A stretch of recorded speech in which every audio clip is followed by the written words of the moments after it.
It is the Riot Podcast, the Tuesday, September 5th edition. Welcome to our little show. Start things off with an interesting story from Brazil where I have a guy, 71 years old, and for the last 28 years, he's been legally dead. And What? The thing is, he's alive. He's 71, and he just now regained his status of being alive. How do you lose something like that? He blames it on his ex-wife. As you do most things. Yeah, right? It's an easy target. I don't know if she had malicious intent. It doesn't sound like it. But he says that she was illiterate, and so he believes that she was tricked because she definitely signed, like, the death certificate. She was tricked into signing it. The question is, why would she even do that? Why would somebody trick her into doing that? And that has not been answered. But and you might wonder why 28 years? Why did he only just now solve this issue? Because he didn't even know until this happened back in 1995. He didn't know until 2012 when he tried to vote. And he went to vote in the election. And they said, no, you're not on the list. It says here you're dead. And instead of... Red flag, you know? Yeah, which I love, actually. I appreciate this, that instead of... Because I feel like this is what I would do. Instead of going, what? I'm dead? Let me look into this. I'm going to have to make some calls. He's just like, okay, whatever. And just didn't vote. Goes back to his regular... He probably thought it was like... He probably thought that was wrong. Yeah. Like he didn't think they actually thought he was dead. Mm-hmm. But he didn't care enough. He didn't care enough about the election to want to solve that issue. So he just went along with his life. But then now he's getting up there in years, ready to collect his pension, his retirement, and whatever, and his health benefits too. He needs to go to the doctor, but you can't get doctor's appointments if you don't have some kind of insurance, whatever. And he can't have insurance if he's dead. How could they insure a dead person? So he had to go through a whole court case. It's taken him like 2 years, and now he's finally solved the issue. He's alive again. Yeah, legally. But in the meantime, do you think it'd be a benefit, actually, for the government to think you were dead? I'm sure there's pros and cons to it. There's got to be. There can't be so many cons because he lived for about 26 years being dead, and it clearly not being a detriment to him, evidently. No, because like you can still live your normal day-to-day life. Yeah. Nothing would change about your day-to-day if the government thought you were dead. That's how little you are. Yeah, I guess so. It's how little you impact the world on a daily basis. Yeah. It's wild because the only thing that really stopped him was the pension. If it wasn't for that, like, was he getting taxes? Was he paying his taxes? He doesn't have any taxes. There's no way he was paying anything. But so here's a question then. If he was dead, if they thought he was dead this whole time, and that means they weren't withholding taxes, does that mean he owes taxes on all those years? How also was he getting paid? I'm really confused about the payment part. Don't you think he kept on seeing money just flowing into his bank account? Yeah. I don't know. How does he even have a bank account? That is confusing. And he never had to change banks over I don't know. I guess it's a bank check if you're dead. Why would they do that? But because the money gets split off. Yeah, I guess that's right. The estates tax or whatever. But I mean, this is Brazil, not the United States. True, so it's different. Maybe he was just getting paid cash. Cash money, baby. Yeah. They don't know where you're at if you're doing all cash. Yeah, I can see a lot of benefits to being presumed dead. But in my line of work, that would also be difficult, you know? Yeah, you'd have to get a new job. Yeah, I would, where, less public facing. You think you'd want, once, maybe this happens to you, right? You find out the government thinks you're dead. Uh-huh. You think you go, instead of going to the government to reestablish yourself, you think you just lay low? I mean, it's tough. Maybe you disappear. Until I need some kind of government benefit that would benefit me, then probably, yeah. I don't know. Don't let them know your next move. Yeah. Because you don't even, the thing is, too, is you don't even have to hide. Yeah, because they're not looking for you. Yeah. You live in the same house you've been living in. You don't have to do anything different. Mm-hmm. I wonder how it would go if you got pulled over by the police. Uh-huh. They're like, let me see your ID. Yeah. Or if you go to renew your ID, that had to be a weird process, too. Yeah. A lot of things like that. They really make me wonder what the heck this guy's been doing. Yeah. Well, Not much. Again, I'm assuming it must be much more like rural and, or, just like less paper trail of everything if in Brazil for this guy than there would be for us. Where Clearly. I think people would catch on pretty quickly. Something along much sooner than 28 years, someone would realize, hey, this person's not actually dead. Or I would realize, hey, I'm not actually dead and I need to be alive. I need people to think to know that I'm alive. Somebody in the government, hopefully. But what a wild story. But he's back now. So yeah, has a happy ending, I guess, because he's getting his pension. All right, good show today. In fact, we're going to start it off next. You're going to see us. We got a little care package in the mail. Real exciting stuff. Yeah, I always like to see that. So a good show. Enjoy, and we'll catch you next time. See you guys. Add a little Riot to your Instagram feed. Follow @RadioU Official. The Riot. Radio U. Isaiah, it was a good. It's a good way to start the day. This never happens. We got a package. Ooh, I love packages. We got a box in the mail. I didn't even think they delivered mail over the LDW. But Robert is a listener to the show. He sent in a package and a nice long letter as well. Robert, it sounds like an impressive guy. He's a military veteran, which is awesome. And he also appears to be a beekeeper. Interesting. And so he bottles he bottles his own honey. And so check this out, Isaiah. We have 4 bottles of like raw. He says it's raw, unfiltered honey. What are their flavors? Are they all the same? Are they different? No, we got flavors. We have. Let's see what we have here. We have just standard, regular old honey for whatever purpose. I mean, it's not regular because it's raw, unfiltered, which he says means that it has like all the health benefits. He says do anything with it. So we have raw, unfiltered honey. We also have, though, lavender, habanero, and peppermint infused honey. How do you feel about honey?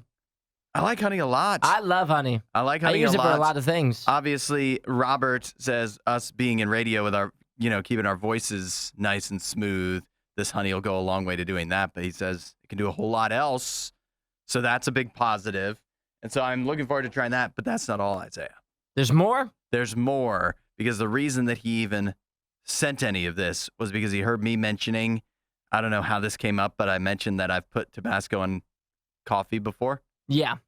And so he's also sent a hot sauce that he makes himself called the Gwen Reaper.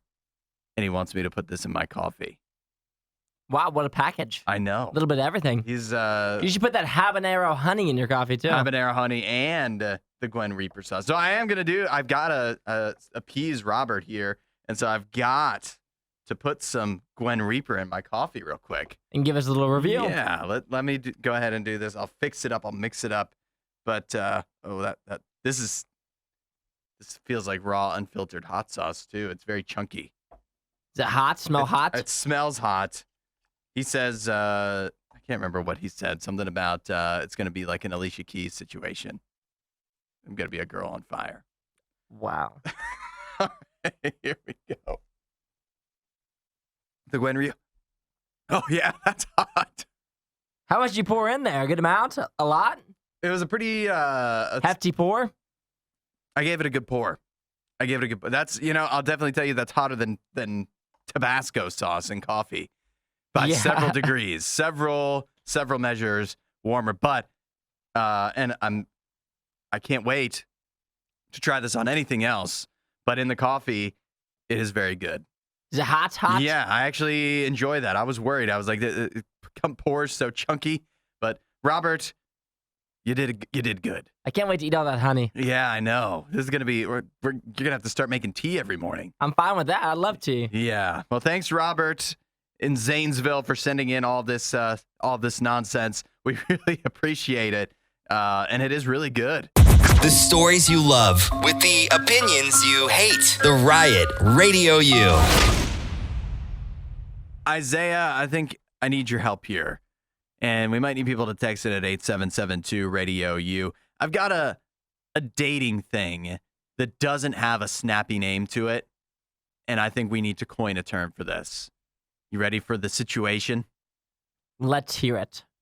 What do you call it when you're dating somebody and you know that this person's probably not the right fit for you? Like, you know that the relationship probably isn't going to go anywhere long term. And if it does, that might be a mistake.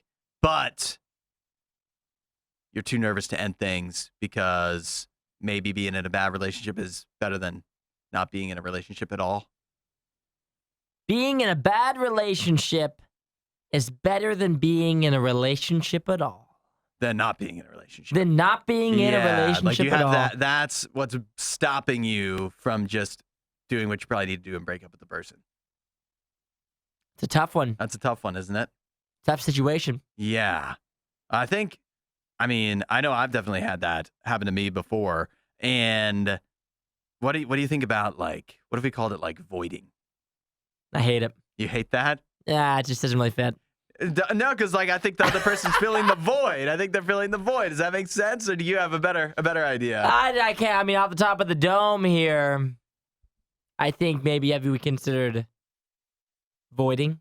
I don't know if I can think of something better than that. Maybe at 8772 Radio U or somewhere, someone will come up with a word for this. But to me, I think voiding for now is the best way to put it, where you're too afraid. You're too afraid to give up the other person because even though you're not truly happy with them, you're afraid of what it would be like without them. And, that can happen. We just talked about alcohol too. It can happen with not just with relationships, but I think sometimes we're prone to doing that, is that there'll be certain stuff in our lives that we know is not necessarily good for us, but the idea of giving it up is scarier than just continuing on. It's scary enough or uncertain enough that you just don't know, so you can't give up the stuff that probably you should leave behind because it's filling some kind of void, even if it's not the right thing to fill the void. All that said, I think one time the answer often is that if it's a square peg in a round hole situation, you got to fill the void with what actually belongs there, and a lot of times that's Jesus. Is that God is what's actually missing from your life that could be filling some of those voids that we're filling with unhealthy stuff that's dragging us down, and we're just we can't quite give it up. Test that out. See how that works for you. Start talking to Jesus. See if he can fill some of those cracks, some of those voids in your life that you're filling with other stuff. Let him know what you're going through. Start talking to him and see what he can do for you. You want to know more? Check out RadioU.com/free gift. If podcast awards were ever a thing, this show wouldn't win any. This is the Worst of the Riot podcast. I don't know if you've seen the rumors swirling, but apparently there's some scuttlebutt out there that Johnny Depp is dating Jenna Ortega. Have you seen this? I have seen this. Isn't that sounds like a large age gap? It'd be 60 and 20 maybe? It'd be 40 years. Yeah. Is that big? Is that big anymore? Is that too big? Could it be too big? I'll tell you that although these rumors are swirling, and even though there's a big age gap, don't they seem, maybe it's just because they're in like Tim Burton-y stuff, but don't they actually kind of look similar? You think that? No. You don't think they look similar? They look like they could be related. What? I think they could be, not only like age-wise, but just looks. She could be his daughter. I could see it. It'd be believable. She should play his daughter in a movie. Well, if they're dating, that would be kind of weird. That would be weird. But apparently they're not dating. I know the rumors are swirling, but both Jenna Ortega and Johnny Depp's team have shut down the rumors. Jenna herself says, "This is so ridiculous, I can't even laugh." Meanwhile, Johnny Depp's camp said, Mr. Depp has no personal or professional relationship with Miss Ortega whatsoever. He has never met her or spoken to her. He is not involved in any project with her, nor does he intend to be. He is appalled by these baseless and malicious rumors that are intended to harm his reputation and career. That's pretty strong verbiage from the Depps. It sounds like he hates her. He's not involved with any project with her and doesn't intend to be. Those are strong words. I wouldn't say something like he hates her, but he's really trying to turn this down. Yeah. Do you think it would make him look bad? It's just hard to say nowadays, you know, because actors do this a lot. He wouldn't be the first person in Hollywood to have like a large age gap. He's coming off a lot of heat recently. Yeah. So I think he's maybe trying to just lay a little lower, get his name out of the news a little bit. Yeah, if there's somebody who doesn't need a controversial relationship, it's probably Johnny Depp is right up there.